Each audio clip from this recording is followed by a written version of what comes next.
Olá, tudo bem? Olá, Boa noite. Boa noite a todos. Bem-vindos aí a mais uma semana de contratos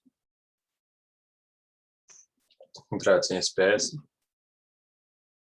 Nós estávamos falando, ainda estamos em contrato de transporte, né? Mas hoje, aí falando um pouco do transporte aéreo de passageiros,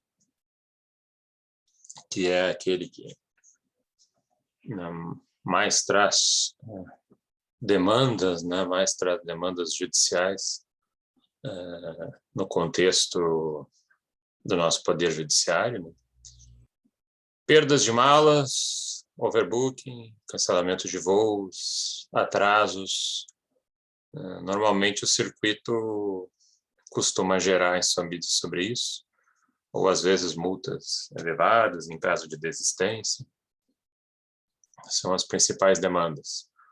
Um setor que restou protegido por uma lei já do ano passado, uma medida provisória que depois virou lei, impedindo aí as pessoas de terem um ressarcimento direto das passagens compradas, cujos voos sairiam na pandemia, dando aí para as empresas aéreas aí até final de dezembro para ressarcirem esses valores.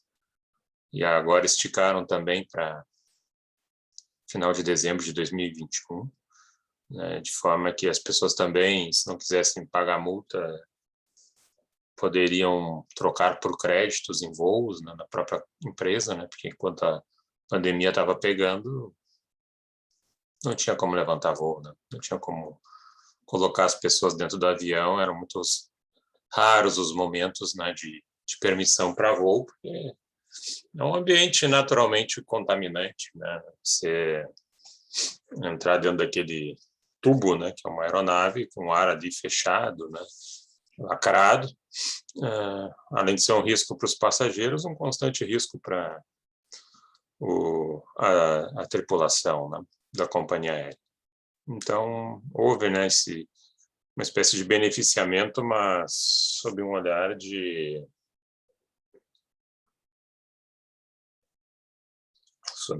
aí de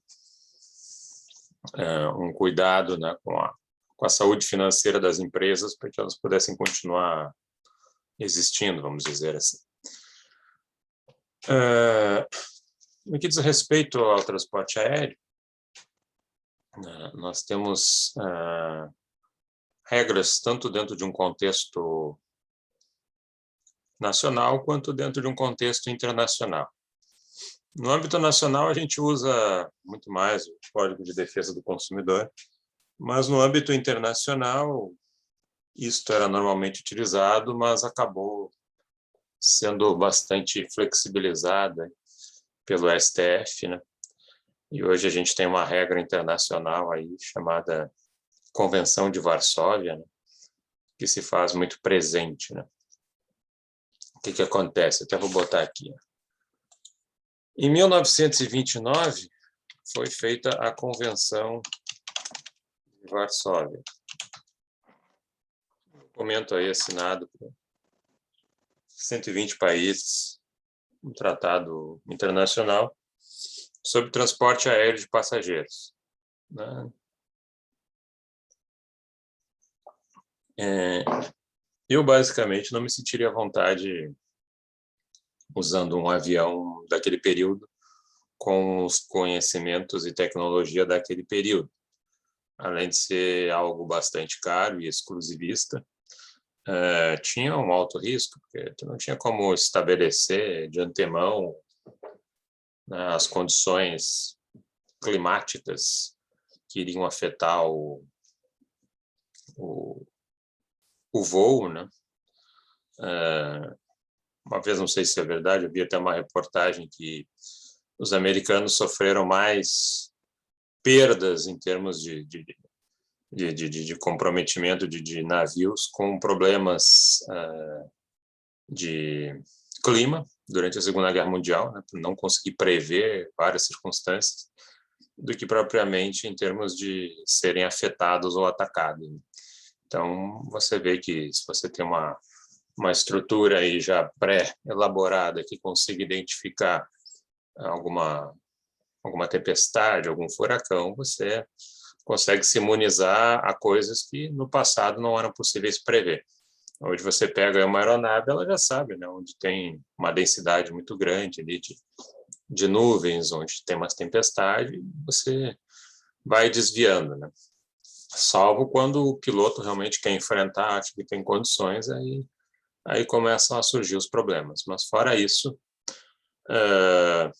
são raros os acidentes de aviões, né? Pelo menos os mais modernos. Claro que às vezes acontece muito com essas companhias menores, né? Cuja,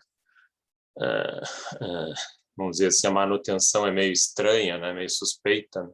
O Paquistão é um rei aí de perder, de ter acidentes aéreos, né? Alguns países ali, a Rússia também, com aquelas aeronaves mais antigas, ainda da época da União Soviética, e que tinha uma manutenção, um formato de condução bem mais complicado.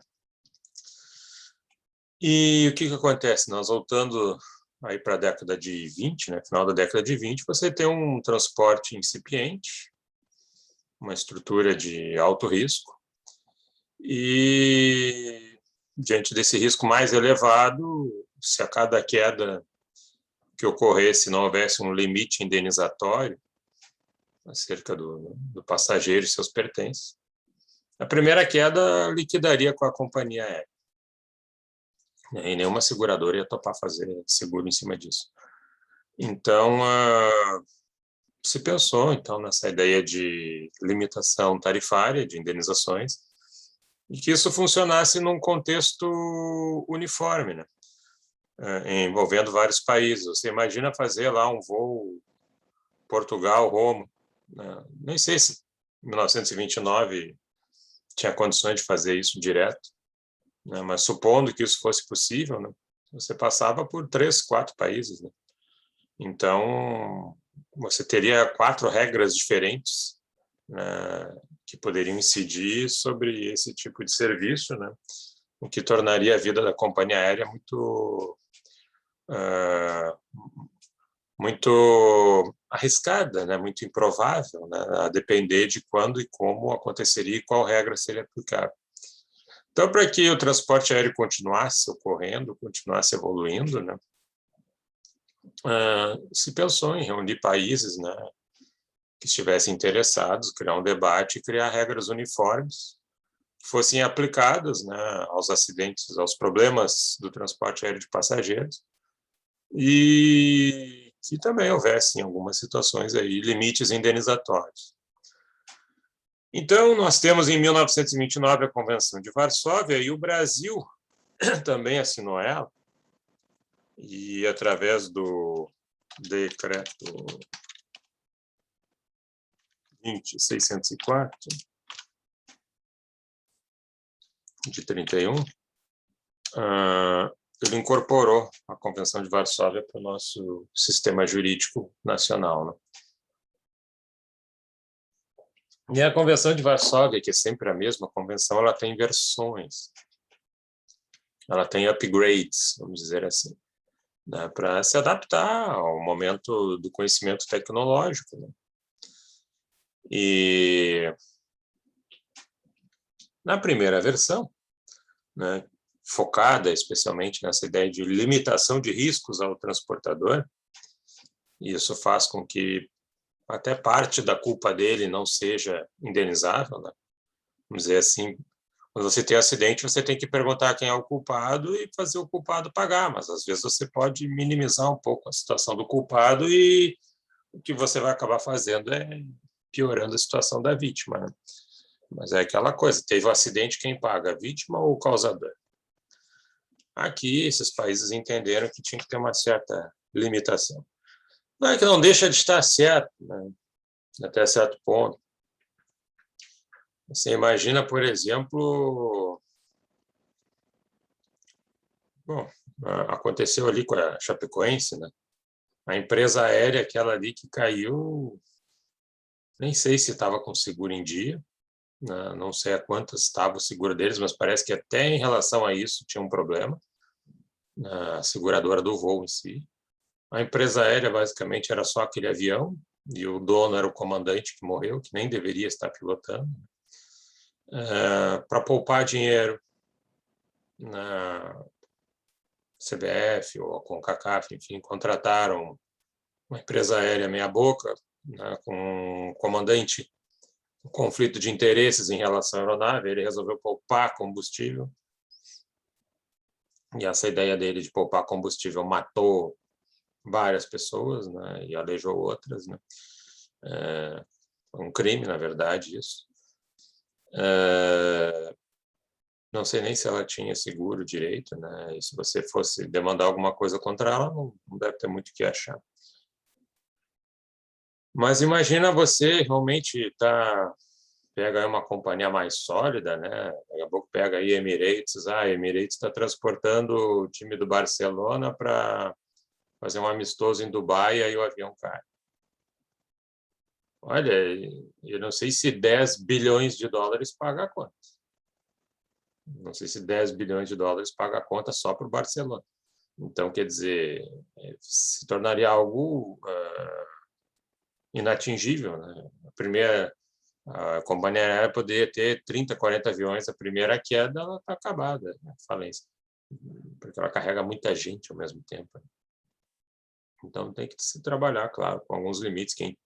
Quem acha que vale mais ou vale mais, tem que fazer seu seguro pessoal aí para esse tipo de situação, acidentes. E aí, nós temos, numa primeira versão, para danos morte, $8.300 americanos. Morte ou lesão corporal grave. Nós temos ali $16 por quilo também em relação à bagagem. $8.300 na década de 20 era muito dinheiro. Pode parecer que para nós a vida, né, não fosse tão valiosa, e no fim, às vezes, se você pegar aí algumas indenizações, elas são ridiculamente baixas, né? Eu vi uma ali recentemente num hospital, a mulher tinha dado à luz, ok, e tal. Aí estava na maca, e a maca na cama dela, a cama não tinha ali protetor e tal, e ela se mexendo, caiu, bateu a cabeça e morreu. Morreu no hospital porque não havia proteção na cama. Aí o hospital foi acionado e pagou R$100 mil de indenização para a filha pela perda da mãe. É uma coisa meio ridícula, né? Não faz o menor sentido, né? Poderia ser no mínimo 3 vezes isso, no mínimo. Mas então $8.300 na época não era pouco dinheiro, né? Embora possa parecer que não fosse tanto.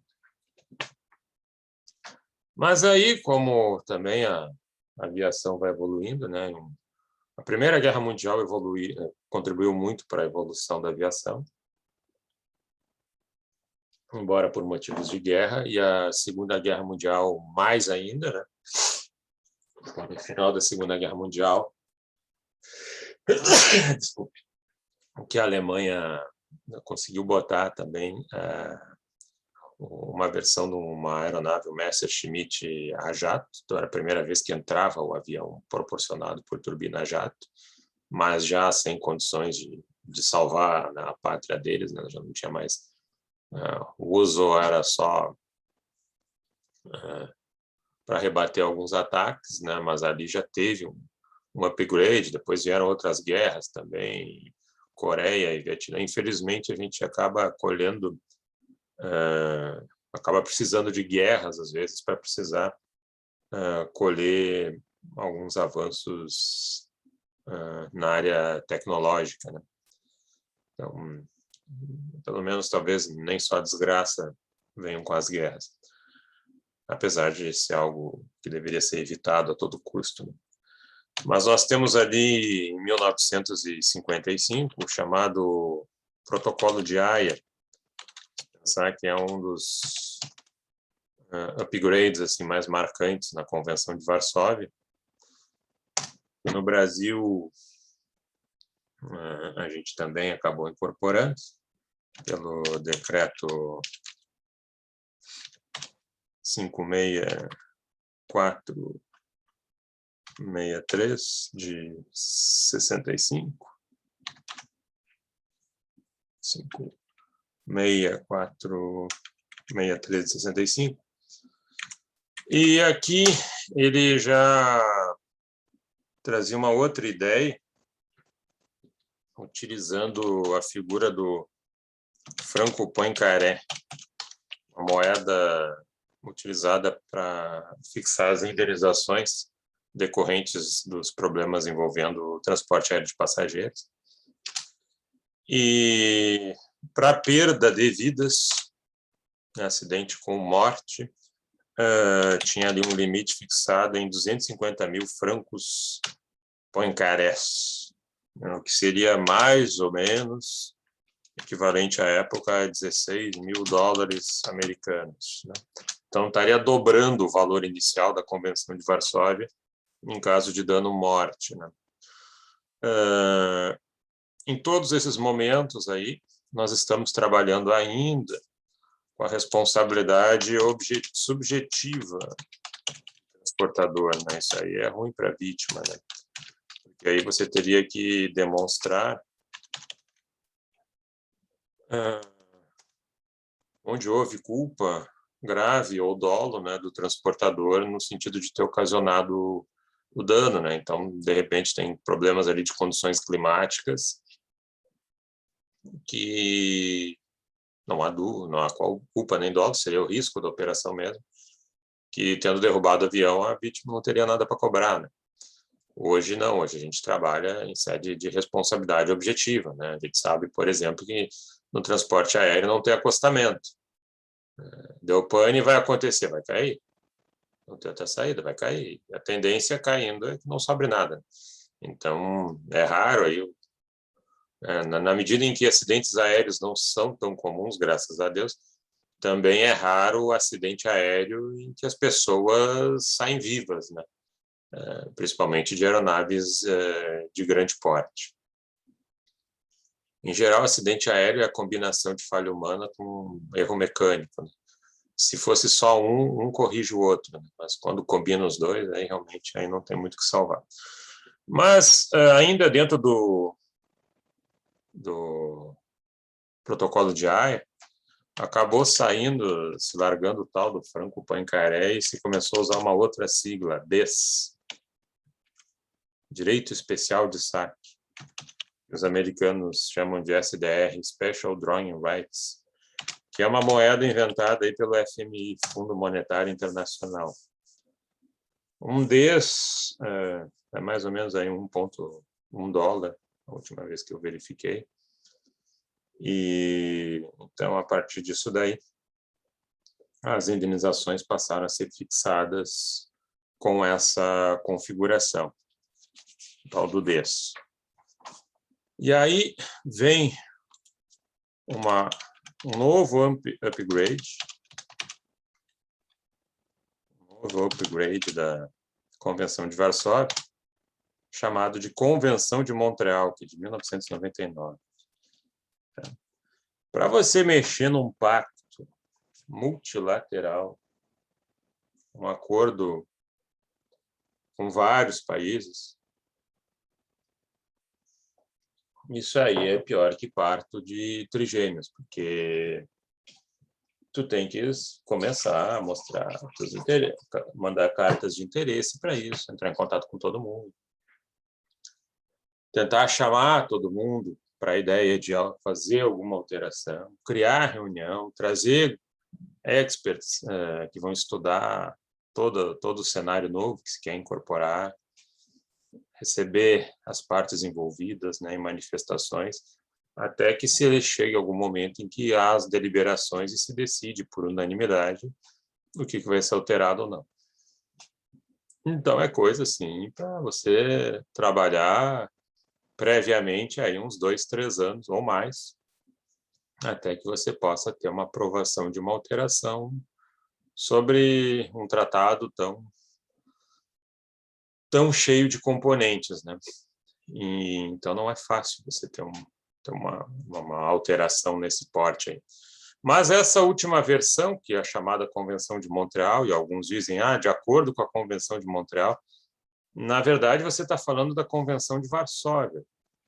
É a Convenção de Varsóvia atualizada, digamos assim, né? Porque ela é a base, né? Então, não é correto falar Convenção de Montreal, é correto falar Convenção de Varsóvia. E aí, ela fixou, para dano morte, o teto de até 100 mil Ds. Né? O teto de 100 mil Ds. Mas, claro, se tem algum país que quisesse estabelecer um padrão até maior, poderia fixá-lo. Tá? Tinha essa liberalidade, né? Mas aí você vai ter que fazer uma lei dispondo que, em caso de transporte aéreo internacional, o valor da indenização vai até tanto. Um desses, a última vez que eu vi, estava 5 pontos. Se ele está parecido com o dólar não sei se já está batendo R$6. Mas aqui, vamos dizer assim, por baixo, que em caso de dano-morte iria até 100 mil reais. Aliás, 600 mil reais, desculpe. É o que você conseguiria obter em termos de indenização.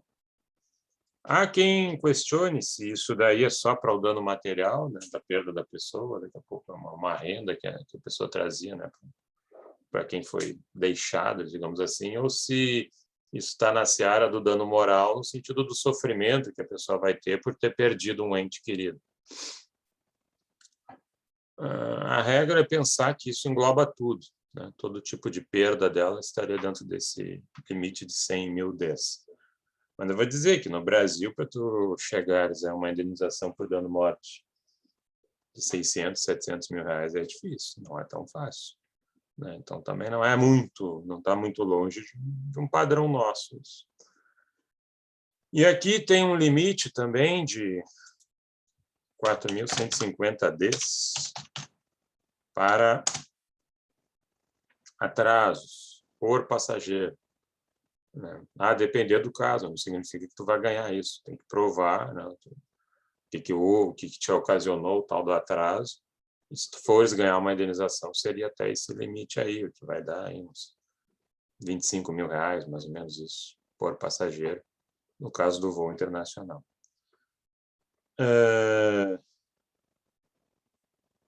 Bom, essa aí é as versões, né, mais atualizadas aí dessa regra, né? E aí a questão é saber até que ponto isso é aplicável no Brasil ou não.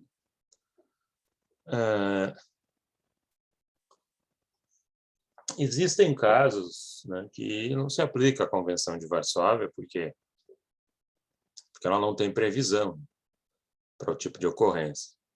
E se ela não tem previsão, tu aplica a legislação nossa, como uma regra geral, como o Código Civil, o Código de Defesa do Consumidor.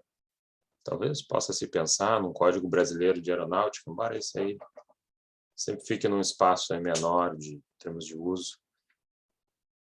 Mas já me passaram aí casos peculiares, né, e que não tem eco assim numa legislação específica.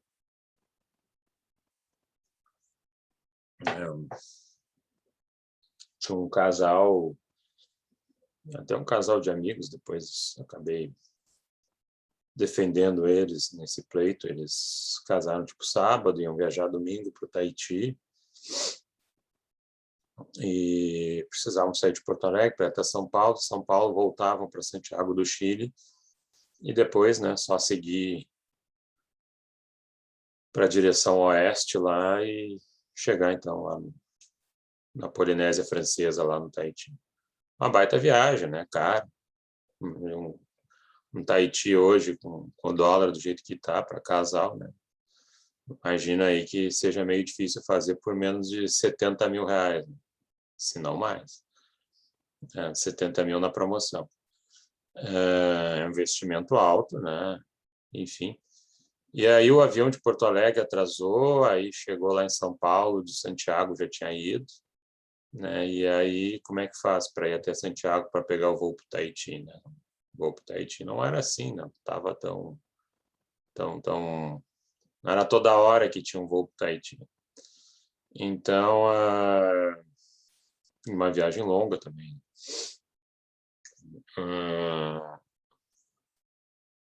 Eles foram falar com a companhia aérea, tá? E agora como é que nós vamos fazer? Nós perdemos a conexão, né? Não, e o voo para o Tahiti. Aí a companhia aérea, que era a TAM, ela disse, não, então, Latam, né? Vocês vão... A gente tem uma solução, deu um chá de banco neles ali de umas 9 horas no aeroporto. Aí eles foram mandados para Paris, né? Aí eles achavam que iam fazer ao contrário, né? Paris, Dubai, Xangai, até chegar se arrastando lá no Tahiti. Mas foi ao contrário, né? E aí sim, aí ficou pior a coisa. Eles foram São Paulo, Paris, Los Angeles, Tahiti, né? Então eles cruzaram o Atlântico uma vez, depois descruzaram o Atlântico, foram parar lá em cima nos Estados Unidos e de lá caíram para o Tahiti, né? Aí chegaram bem cansados, né, no local ali, né?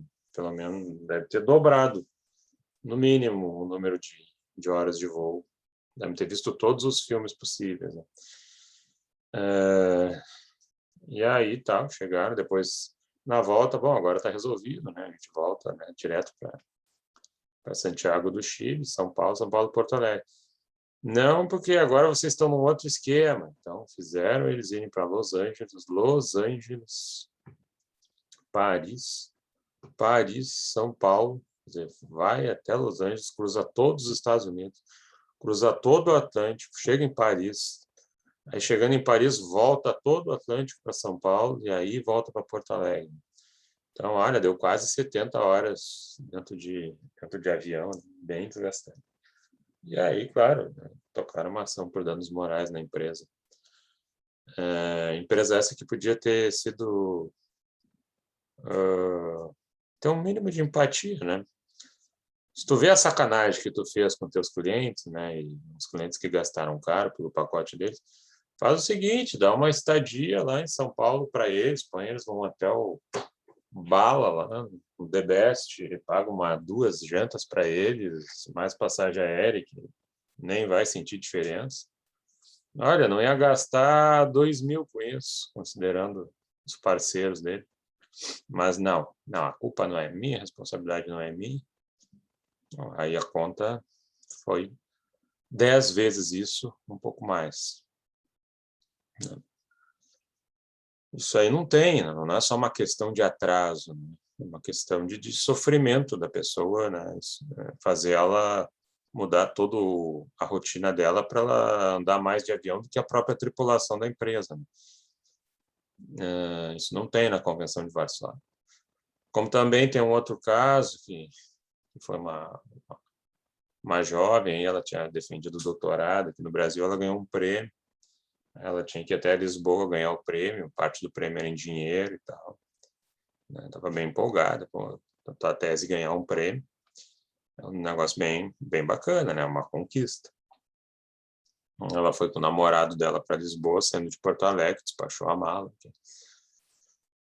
Aí tá, chegou lá em Lisboa, pegou a mala dela, ela notou que tinha um bilhete impresso, né? Que normalmente vem, né? Um bilhete escrito à mão.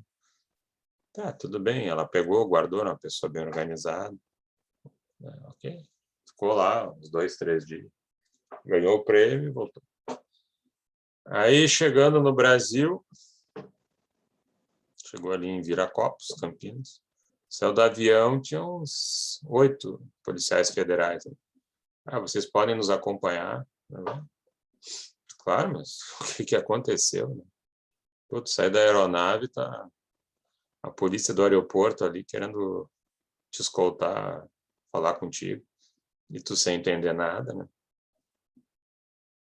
Aí levaram lá para uma sala e tal, e aí disseram, olha, tentaram interrogar eles, revistaram eles tal, e ao observar que não era eles propriamente os causadores do problema, mas eles disseram, olha, chegou lá em Lisboa uma mala com teu nome, que ninguém pegou. Como ela tinha origem do Brasil, mandaram de volta para o Brasil. Aí chegou aqui no aeroporto, passaram no scanner ali e viram que tinha umas coisas meio estranhas, né, dentro da mala, uns tabletes, né, uns tijolos. Aí abriram a tal da mala. E a tal da mala tinha 50 quilos de cocaína dentro. Né? A gente vê aí nesse seriado do NetGeo, né, aeroporto, o pessoal sendo preso com 2 quilos, 4 quilos, 6 quilos.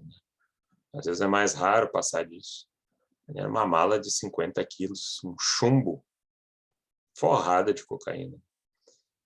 Purinha. Mas isso aqui não é meu, essa mala não é minha. Mas tinha uma etiqueta aqui. Em algum lugar, Porto Alegre, São Paulo, quando ela entregou para a companhia aérea, da responsabilidade da companhia aérea a mala. Alguém arrancou a etiqueta impressa, botou uma à mão e pegou essa impressa e botou numa outra mala, carregada de cocaína, e despachou. Alguém lá não quis pegar, porque talvez se pegasse, deixava rastro. E imagina se ela é presa lá. Ah, mas essa mala aqui é tua. Não, não é, não, ela é tua. Ia pegar uma cadeia em Lisboa, junto com o namorado, e vai explicar isso lá para eles. E vai dizer que não é dela. Ainda bem que não, a tragédia não foi, mas o susto e né, todo o que passou é um horror. Mas se processou a empresa e tal, acabou fazendo um acordo. E isso não está, né, não tem na Convenção de Varsóvia. Chegou a responder um processo crime, e pelo menos tinha um inquérito, até que o próprio delegado disse, olha, não tem como saber quem é o responsável por isso. Mas que esse casal é a vítima, não há dúvida. Eles foram usados para isso. Então, também são coisas modernas aí que a gente nem sabe o que pode acontecer, né? Chegar uma mala num país estrangeiro com teu nome carregada de droga. Mas a mala era deles ou só a etiqueta? Só a etiqueta do nome dela. A mala não era dela. Eles arrancaram a etiqueta da mala que ela despachou e botaram na mala com drogas. E Mas na mala... não tem filmagem do aeroporto, ela chegando com a mala dela? Não, tem a filmagem dela, né, pode ter até a filmagem dela chegando, mas não tem uma imagem de alguém manipulando. Entende? Porque quem fez isso fez numa área que não era atingida por câmera. Tá? Quer dizer, esse tipo de coisa, esse tipo de situação não é um peão lá que faz. Isso é coisa de organização criminosa. Por quê? Porque uma mala ali com 50 quilos de cocaína, a gente está falando de R$1,5 milhão ou mais. Né? Então, quem faz isso tem uma estrutura, né, bem construída para fazer isso e já sabe aonde pode, como pode fazê-lo. E a própria Polícia Federal disse, olha, ninguém nos informou nada, a empresa aérea também não prestou grandes informações, disse que não sabe, e no fim eu acho que sabe, mas não quer se expor muito, né?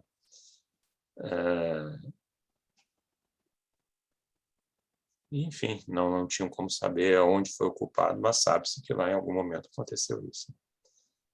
Mas é de assustar, é de realmente bem alarmante.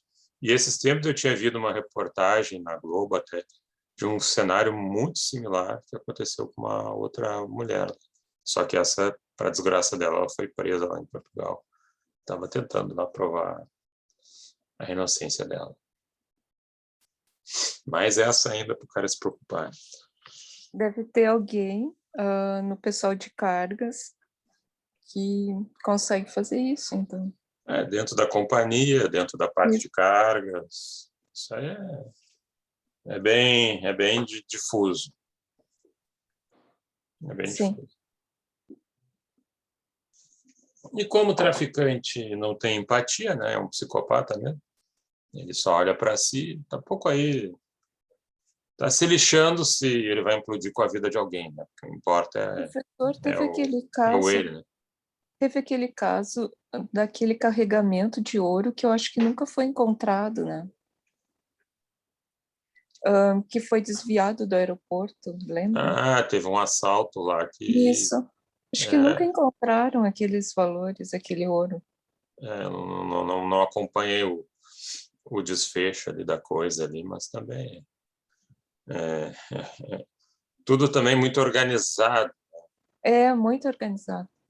Porque tem esse seriado aí da Casa de Papel, né? A primeira versão foi interessante, a segunda versão eu já acho que ela já virou hollywoodiana demais.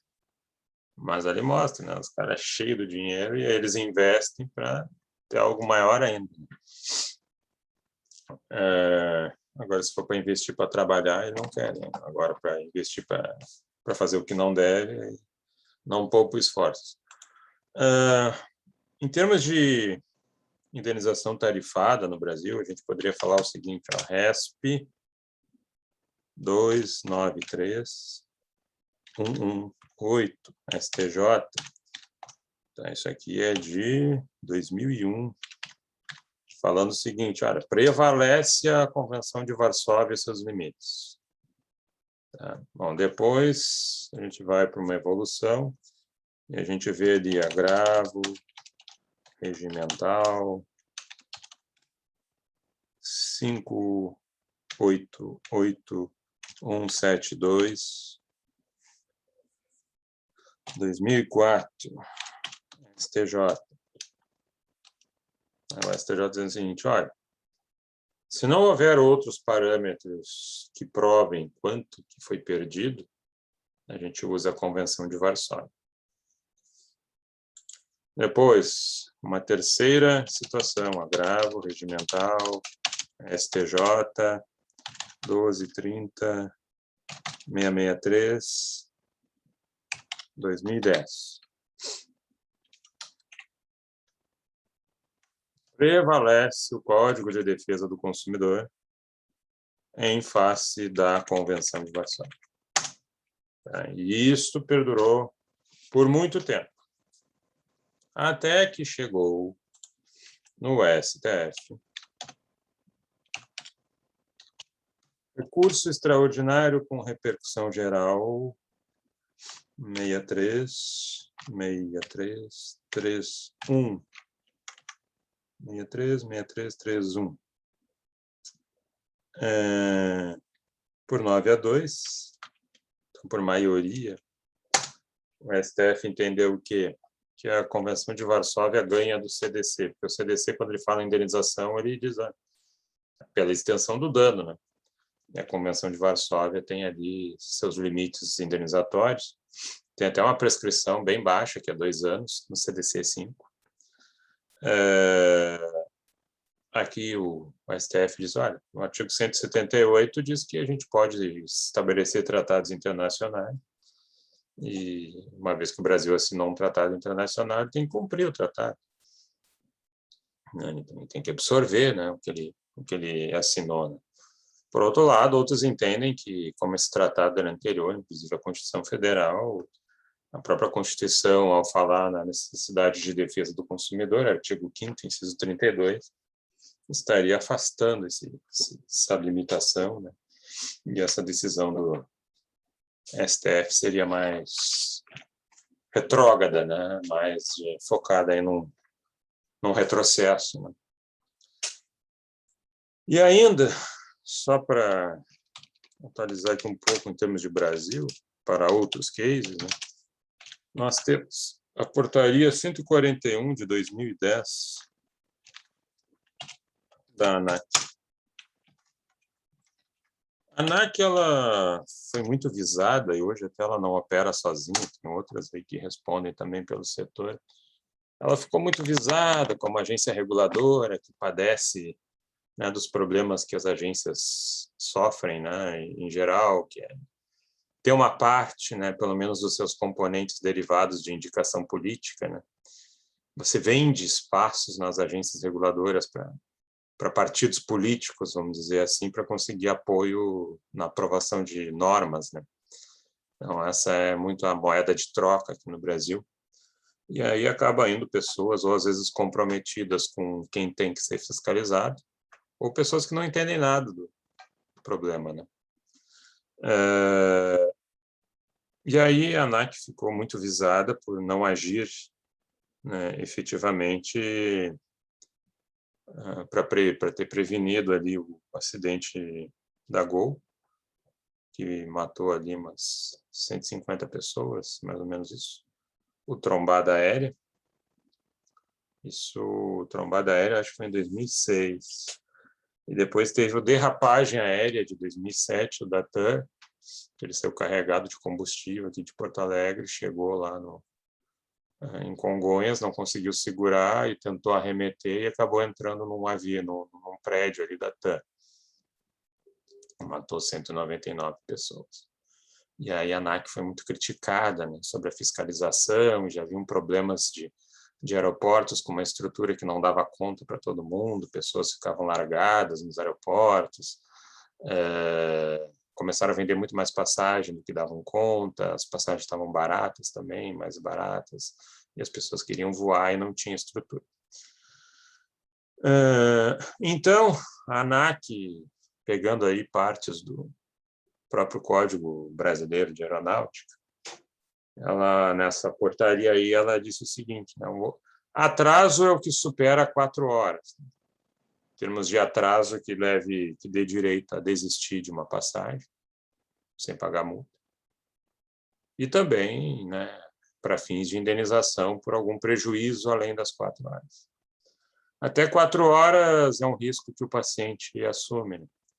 Então, se você chegar atrás a um compromisso, porque o voo atrasou 1 ou 2 horas, não teria o que postular, só o que fosse para além de 4 horas. Claro, você não vai postular um prejuízo em cima da companhia aérea que ela não pôde sair por conta de uma tempestade, problemas climáticos, né? Mas isso não isenta ela de agir no sentido de,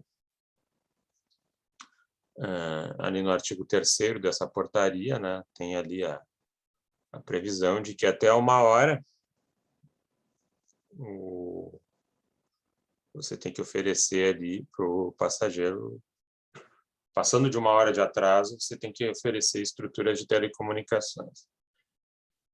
Depois de 2 horas, você tem que oferecer já refeições, alimentação. E passando de 4 horas, aí você tem que acomodar o passageiro num hotel, né, em alguma outra coisa, né? Isso se até lá você não conseguir reacomodar em um voo da mesma companhia ou de outra companhia também, né? Isso depois de 4 horas ele pode também pedir o dinheiro de volta, né? E aí se começaria a se pensar em pedir indenização. Tá? E por último aqui eu vou fazer vou botar esse slide lá depois para vocês, mas vou dividir aqui também.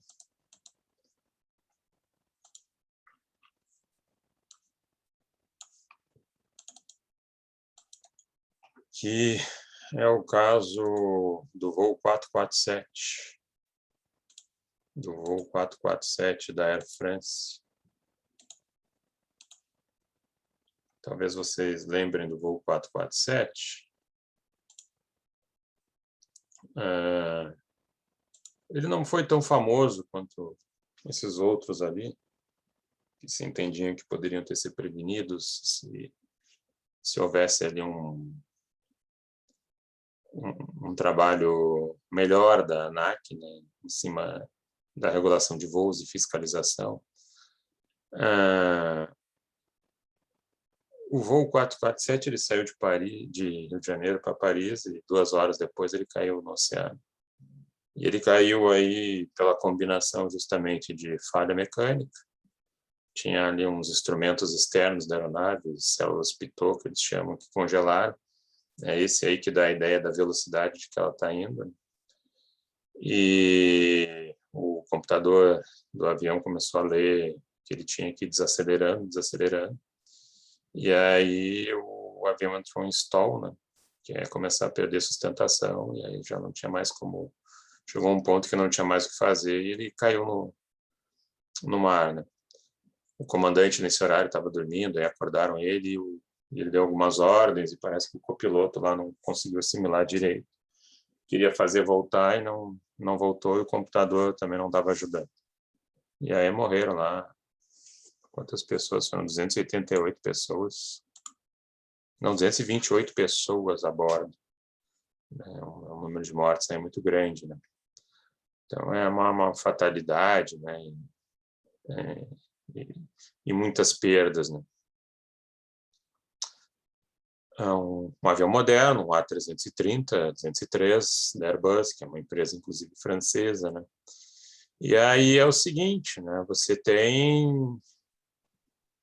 Ou você tenta resolver isso e amenizar o sofrimento das pessoas, ou a empresa aérea vai enfrentar aí umas 500 ações judiciais e o nome dela vai figurar nos tribunais por uns bons 10, 15 anos. Além de ser uma queimação de filme total, né? Porque uma empresa aérea cuja aeronave cai e ela se nega a pagar a indenização, aí ninguém mais vai pegar, né? E ainda mais sendo aí um dos ícones da França, né? A França tem a Torre Eiffel, né? Tem o Arco do Triunfo, tem Paris e tem a Air France, né? Então, quer dizer, é um símbolo nacional, né? E aí você fazer um papelão de não querer indenizar por algum motivo, né? Então, fecha as portas e muda de ramo. Mas, Então, aí, professor, pode perguntar. esse avião, ele não tinha que estar com controle remoto, com piloto automático, quer dizer? Eles não conseguiram, o copiloto tinha assumido ali ali o manche, né? A condução do avião, mas o computador estava fazendo uma outra leitura e chegou um ponto que não deu mais, não tinha mais tempo para acelerar ele e evitar a queda, né? Porque ele começa a perder velocidade, vai perdendo sustentação, né? Uma coisa é um avião pequeno, que tu tem mais mobilidade, outra coisa é uma enorme de uma aeronave dessas, que aí tu precisa de tempo, né? Para poder tentar recobrar e empinar de novo, e isso aí não foi possível, ele se espatifou no meio do oceano. E problema mecânico associado também a problemas, falhas humanas, né?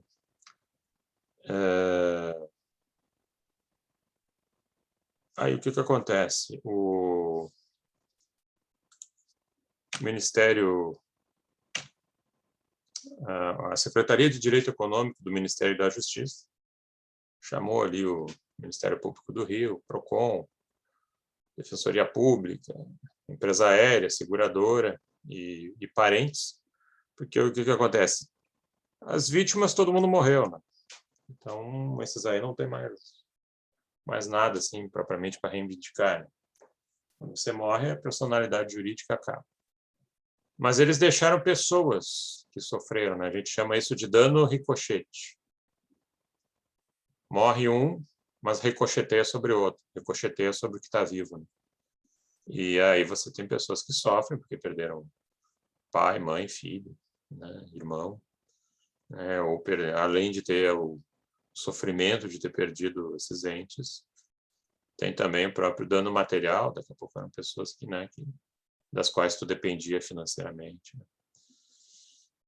E aí, eu conheço uma moça que ela morreu, era o Shen, Dr. Shen, que é um cirurgião plástico muito conhecido aqui no Rio Grande do Sul. Morreu ele, a esposa e a filha. E aí ficou, né? Sobreviveu a filha que estava grávida.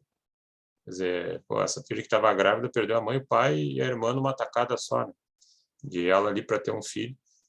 Acabou a história dela, né? Quer dizer, parte da história dela, que era que só aqueles três sabiam, né? De repente foi deletada, né?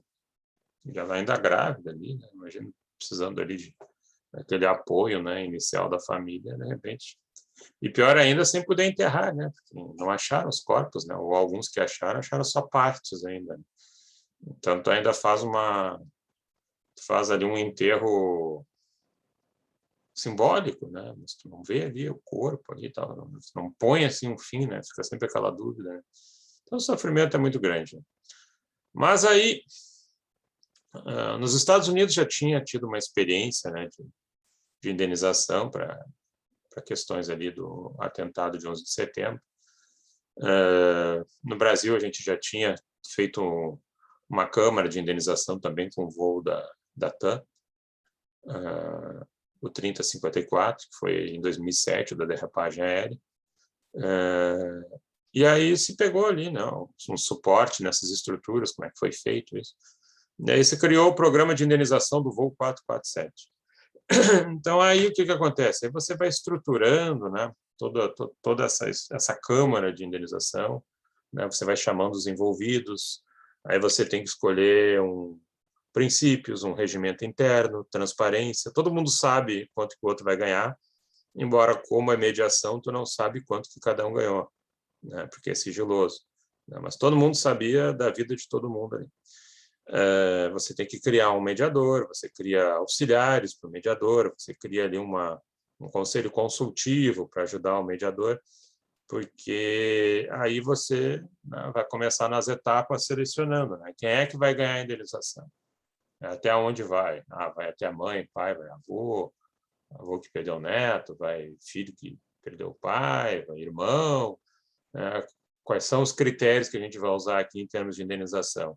E eles vão ser iguais em termos de danos morais, por exemplo, né? Talvez um sofra mais do que o outro, né? Aí tu não pode fazer igual, né? Então, você vai diversificando, né, esses fatores, e aí depois você tem que estudar também as questões de dano material, né? Daqui a pouco alguém perdeu o pai e era, né, uma criança de tenra idade, vai ganhar um pensionamento da Air France pelos próximos 18, 20 anos, ou vamos liquidar isso num tiro só, né? Porque também, né, não faz sentido botar uma criança na folha de pagamento da Air France, né? Então, olha, em vez de pagar lá 20 anos de uma pensão de tanto, está aqui um valor X e resolvemos aí. Dizem que eles pagaram mais do que a jurisprudência nossa daria. Foram além disso. E me parece que foi interessante aqui a questão, porque você imagina a pessoa perder o parente e ficar mais 15 anos brigando, 10 anos, 5 anos brigando na justiça, enquanto o processo não se encerra, tu não enterra a pessoa, né? Tu não completa o ciclo de luto, né? Então, o processo vira um outro elemento de sofrimento, né? Então, vamos amenizar um pouco a vida dessas pessoas, né? E aí chegaram nessas soluções, né, para os casos que aportavam, fizeram um acordo que foi homologado judicialmente. Uma vez assinado o acordo, em 20 dias o sujeito já estava recebendo a indenização. O tempo total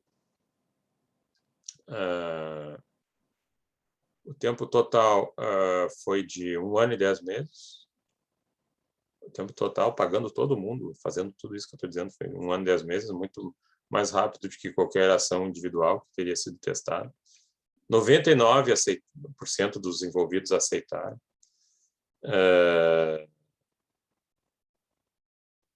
Teve também uma versão francesa, né? Aí a gente está falando da versão brasileira, né?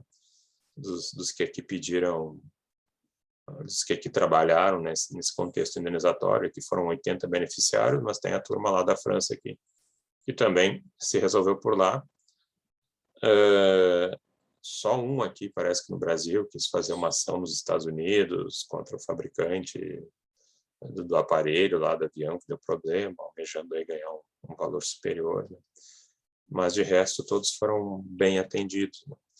Então eu vou botar isso aí para vocês, porque isso aí é um contexto interessante, né? Porque hoje em dia a gente fala muito nessa perspectiva dos métodos alternativos de solução de conflitos, né? Mediação, conciliação, negociação, né? E que não sejam uma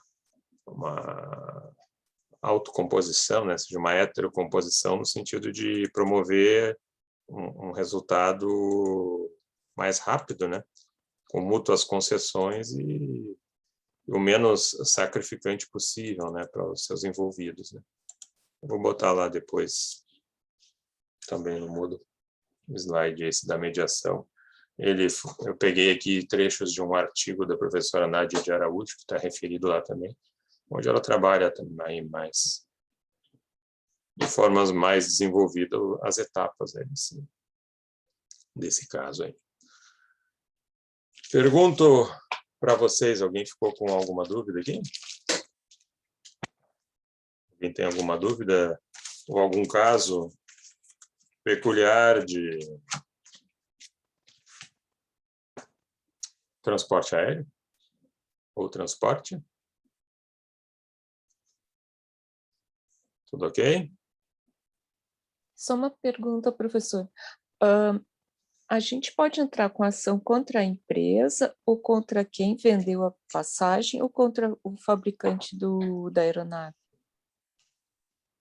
Se o problema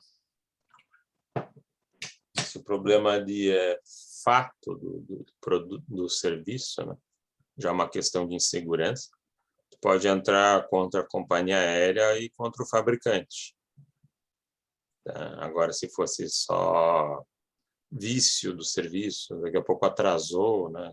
Se bem que atraso eles até consideram fato. Alguma situação menor envolvendo o serviço, daqui a pouco te cobraram uma multa lá, algo que não aconteceu, aí tu poderia recobrar, tentar cobrar isso da empresa de turismo que te vendeu, a agência, e também da companhia aérea. Aí tem a diferença aí de quem responde à luz do artigo 14 do CDC, que aí é problemas de insegurança, ou 20 do CDC, que é problemas aí de quantidade e qualidade do serviço.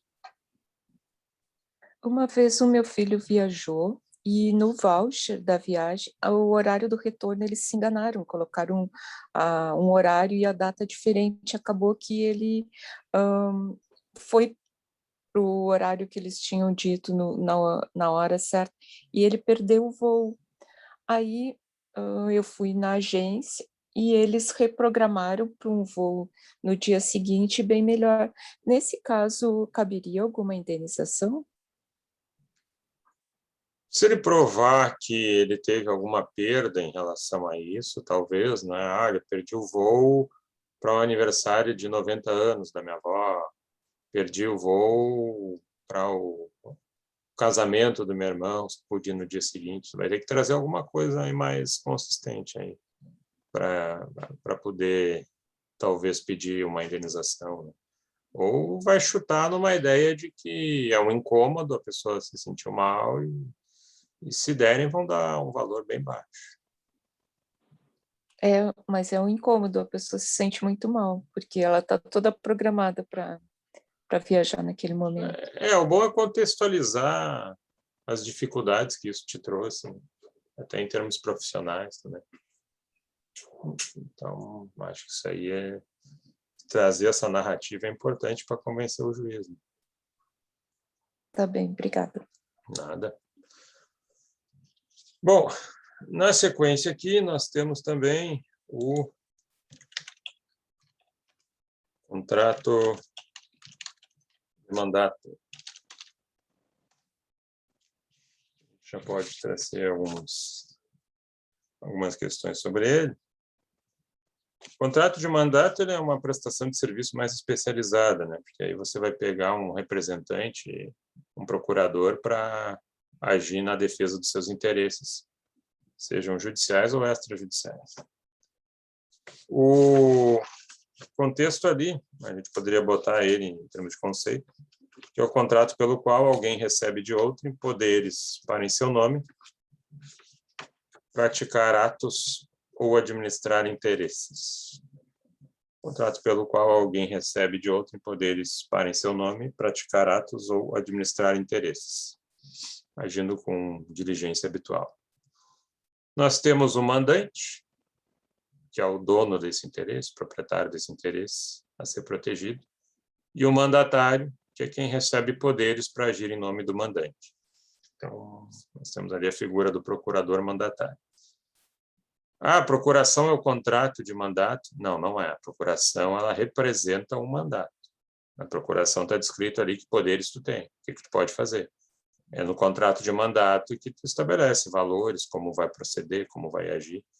Na procuração tu mostra para terceiros para informar que tu tem poderes para defender os interesses do mandante, que ele te habilitou para isso. Ponto.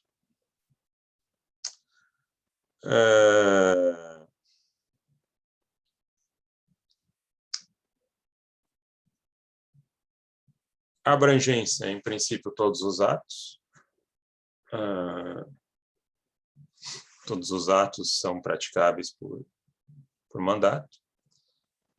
Até casamento é possível por mandato. Até casamento é possível fazer. Artigo 1542. Tu faz um mandato por instrumento público e aí alguém casa por procuração.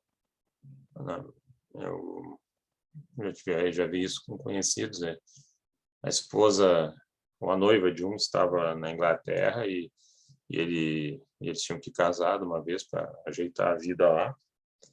Só que ele ainda estava no Brasil e aí ela passou uma procuração para um amigo dele para que ele fosse lá no cartório civil e respondesse por ela, né, dizendo que sim, aceitava o casamento.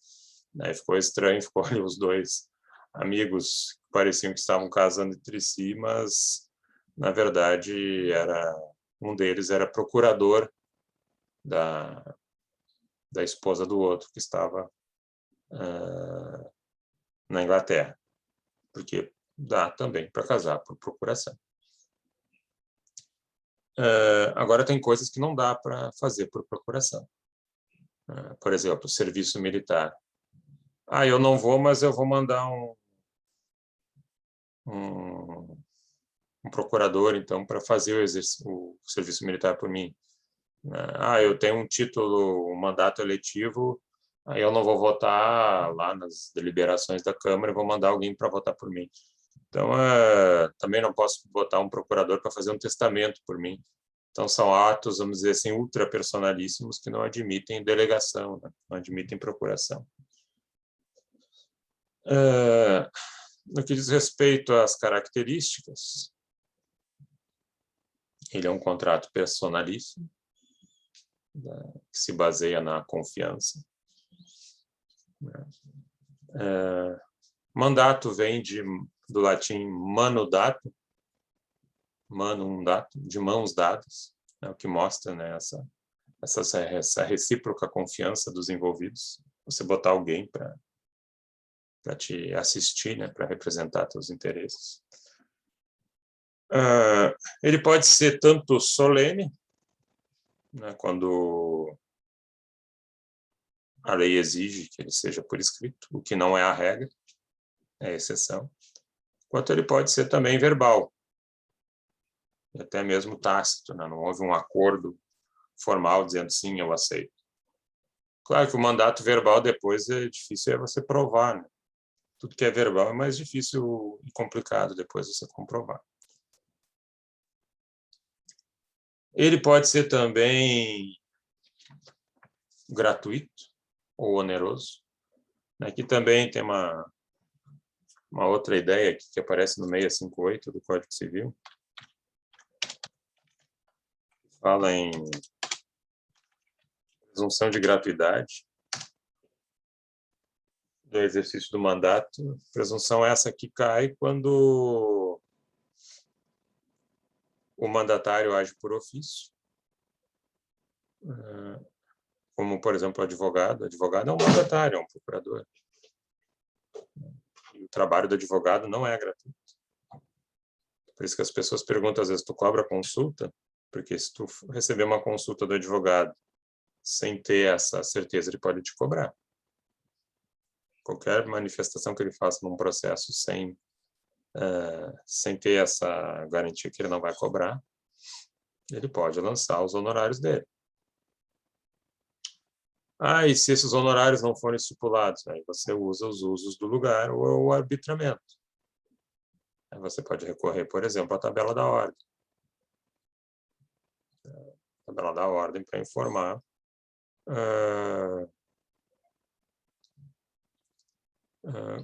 o que equivaleria em termos de remuneração para aquele ato que você fez e é cobrado do seu cliente. Se é para o advogado não cobrar nada, ele tem que fazer uma advocacia do tipo pro bono. Pro bono, que é o que, por exemplo, o SAJU faz. Serviço de Assistência Judiciária Gratuita da PUC. Não cobra nada no início nem nada no final. No máximo, honorários advocatícios de sucumbência sobre a parte que perdeu. Não pode aceitar nada, nada, nada. Nem uma bala. A pessoa quer entregar um bolo. Tá? Melhor não. É melhor não fazer nada. Contente-se com a alegria de realizar o direito de alguém que não tinha recursos para fazê-lo. Essa é a grande vitória. E contente-se também com o aprendizado, né? No caso do aluno, né? O aprendizado de poder participar dessa realidade, que é uma ação judicial, né? Ou uma intervenção típica de advogado. O que também está ótimo, né? A gente ficar feliz porque ajudamos os outros com o nosso conhecimento. Um outro tema aqui, diz respeito, dentro do mandato ainda, ao subestabelecimento.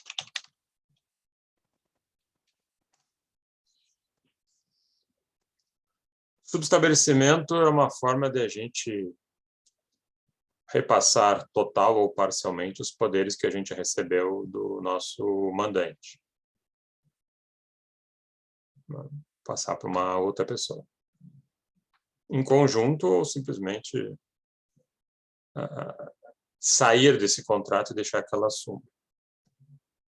O que acontece? Primeira ideia aqui, artigo 655 do Código Civil. Ele diz o quê? Ainda que o mandato seja feito por instrumento público, ainda que a procuração seja feita por instrumento público, o subestabelecimento pode ser particular. O subestabelecimento pode ser particular. E aí, como é que funciona o subestabelecimento? Ele pode funcionar com autorização, que judicialmente é o mais comum.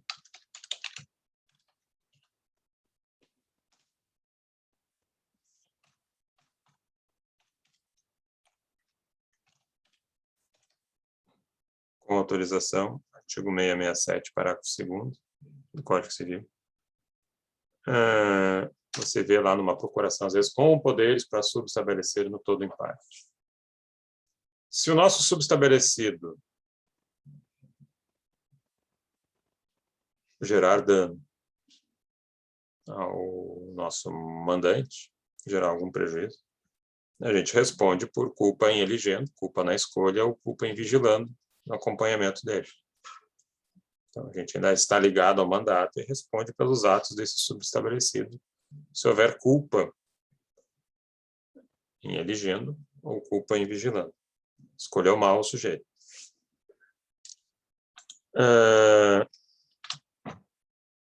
Sem autorização. Mandato sem autorização. Subestabelecimento sem autorização. Parágrafos 3º e 1º.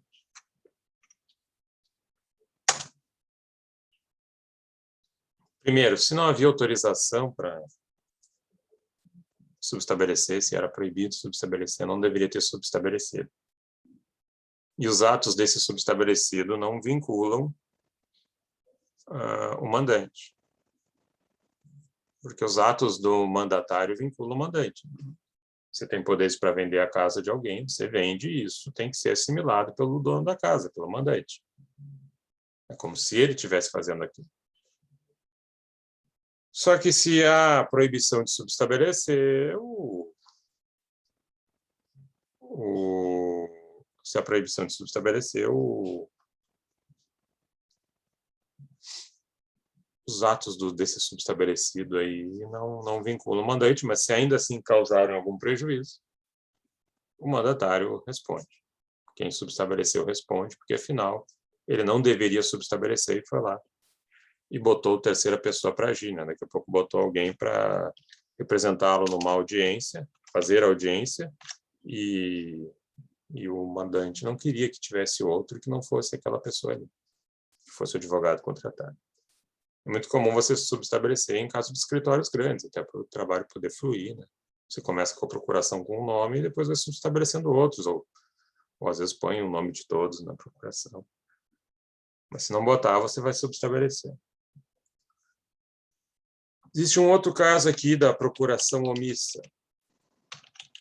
Não proíbe, mas também não libera. Não fala nada. Artigo 667, parágrafo 4º do CC. E também, se o subestabelecido agir com culpa, o mandatário responde. Bom. E aí tem uma última figura aqui, que seria o subestabelecimento sem reserva.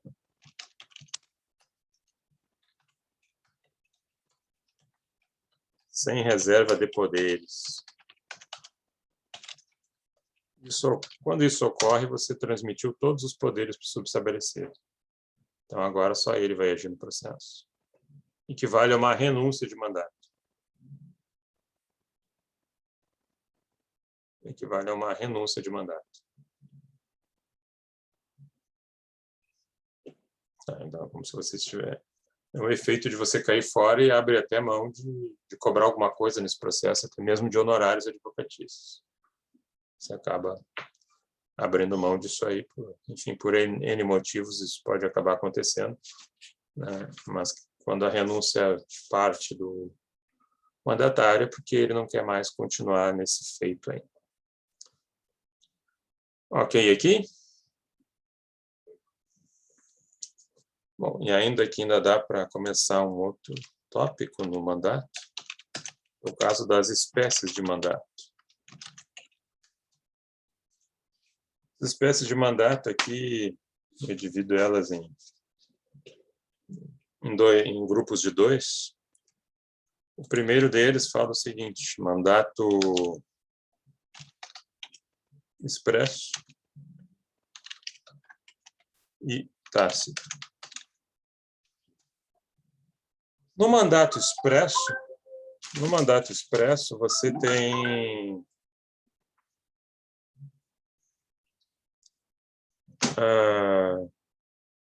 uma aceitação, né, manifesta ali do mandato.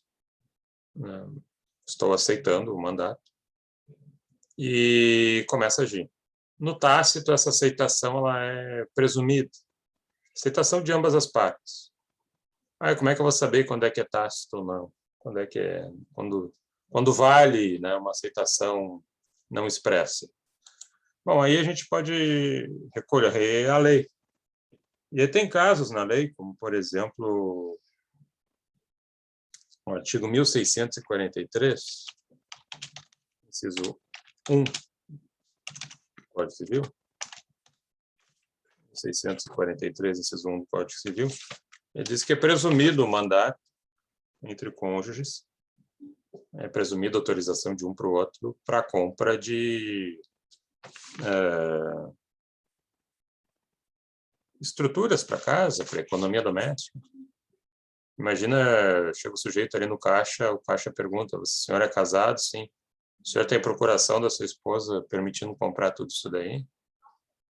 A sua esposa permite o senhor levar carvão, costela e cerveja? O senhor tem procuração para isso? Quer dizer, a vida ia ser impossível. Então, pressupõe-se que haja essa mútua autorização para compras da economia caseira por parte dos que são casados entre si. Da mesma forma, o 1324 do Código Civil diz que pressupõe-se um mandato tácito quando você tem um condomínio e um dos condôminos age em prol da coisa, mantendo ela, investindo nela, que é o que muitas vezes acaba acontecendo, né? Um age, um gasta, um investe, e o resto fica só olhando para aproveitar. Mas como eles não criam nenhuma oposição, entende-se que eles estão aceitando, e depois isso dá direito a ele de ressarcir junto a essas pessoas as despesas que ele acabar colocando sobre esse bem comum.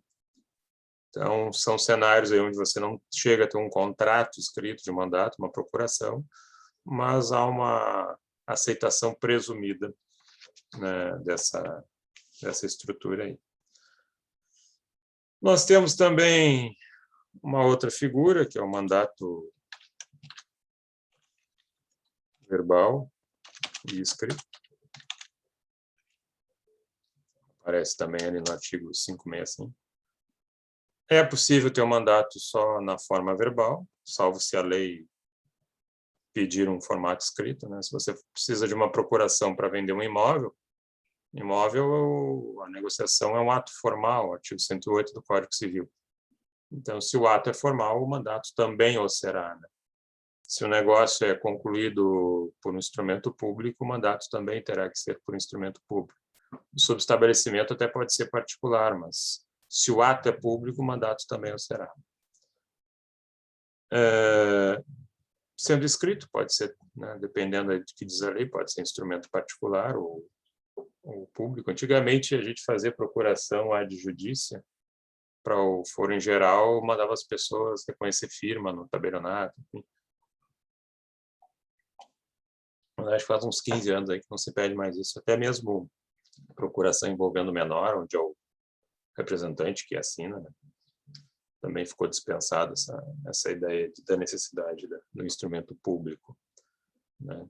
Deixou a vida um pouco mais calma. Tem um outro aqui, que esse aqui eu só vou falar uma parte dele, que é o ad negócio, mandato extrajudicial. Ele aparece ali no artigo 661 do Código Civil, que é o mandato chamado em termos gerais, para administrar negócios em termos gerais. Ele tem poderes limitados, voltados aí a atos ordinários de conservação de interesse, né? Isso não te habilita, por exemplo, um mandato extrajudicial, uma procuração extrajudicial é vender o bem de alguém, é onerar o bem de alguém. Mas você pode fazer ali, pode acompanhar um aluguel, se já está encaminhado. Você faz atos normais de manutenção daquele bem e não atos extraordinários, porque esses outros você precisaria daí, então, de um mandato especial. Mandato especial. Artigos